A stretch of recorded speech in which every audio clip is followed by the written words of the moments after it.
Сәлем достар, каналыма қош келдіңіздер. Осындай сметанковый шоколад пирогтың рецептімен бөлісемін. Өте дәмді, нәзік, керемет дәмді болып шығады. Бір жасағаннан сәтті шығады.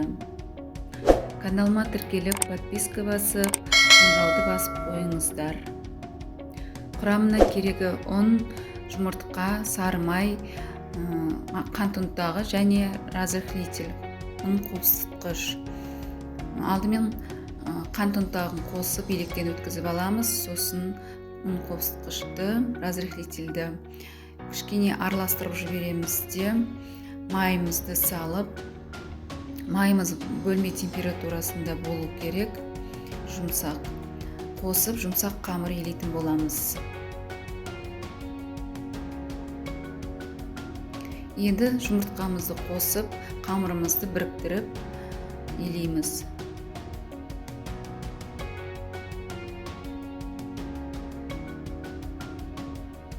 Қамырымыз дайын болып қалды. Осындай қолға жабыспайтын қамыр болу керек. Жұп-жұмсақ қамыр болу қажет. Мына қолымызға жабыспайды, жұп-жұмсақ. Енді қамырымызды салафанға салып, бөлек шетке алып қоямыз да салмасын дайындайтын боламыз. Салмасына мен шоколад пен май қосып ертіп дайындап қойдым. Қаймақ, какао, жұмыртқа, қант қосамыз. Алдымен қант қосып, електен какаомызды өткізіп аламыз.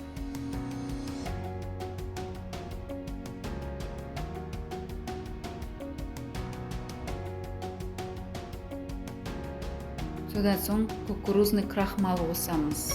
Крахмал қосып, електен өткізіп аламыз. Кішкене араластырып жібереміз де, жұмыртқамызды жарып, жұмыртқамызды қосамыз. Шоколадымыз жылы болу қажет, ыстық болмау керек. Суып тұру керек. Осы салмамызды кішкене араластырғанша шоколадымыз суып тұру қажет.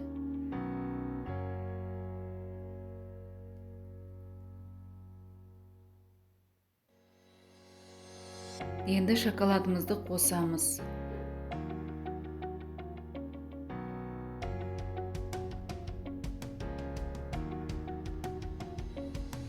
Кішкене араластырып, біріктіріп аламыз да шетке қойып, сосын қамырымызды формамызға жаятын боламыз. Міне бізде дайын болды. Енді қамырымызды жайып, формасын шығарамыз. Алдымен астыңғы жағын тегістеп жайып аламыз да, сосын жан жағын шығарамыз. Жан жағын шығарып жатырмын.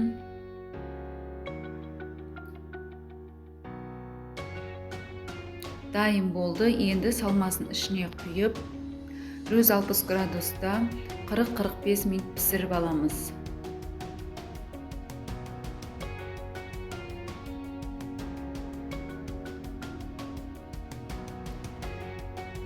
Міне біздің шоколадный сметанигіміз пісті, дайын болды.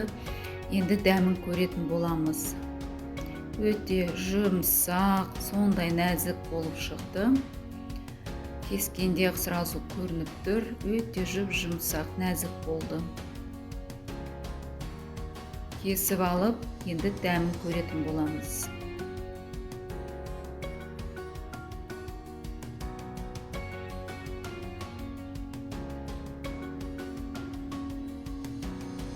Міне осындай болып шықты менде.